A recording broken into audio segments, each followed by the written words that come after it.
You know, when I think about trouble, you know, I feel like the Lord always responds to trouble in 3 ways. Can I tell you the 3 ways the Lord responds to trouble? The first way the Lord responds to trouble when you cry, you'll cry and he'll just deliver you from the trouble.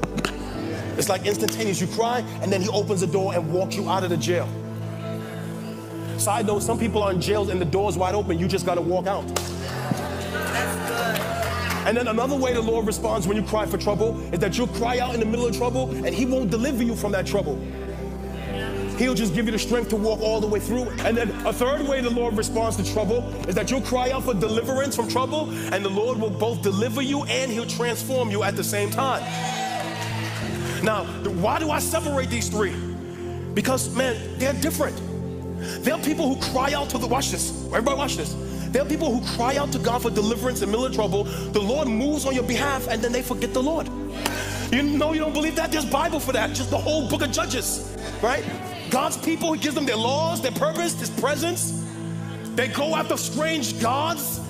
They get in bondage. They cry out to God for deliverance in the middle of their trouble. The Lord sends somebody to deliver them from trouble. They live chill for a little while. They forget God. They go right back into bondage. Cry out to God, deliver them from trouble. The Lord delivers them from trouble. They live good for a little while, forget God, go right back into bondage. It's like a cycle of dysfunction. He's only good enough to help when I'm in trouble, but not good enough to follow. And then there's some people, man, the Lord is not going to deliver you from that trouble. It'd be like Paul, a former murderer who was saved, who cried out to the Lord 3 times, Lord, man, this thorn in my side, this agitation in my life, man, would you take this away from me? 3 times Paul prayed, Lord, take this away from me. And the Lord said, no, I would not take that away from you. But Paul will learn that his grace is sufficient to walk with you through this thing that's agitating you. And then there's sometimes the Lord will deliver and transform in the same time because he has to.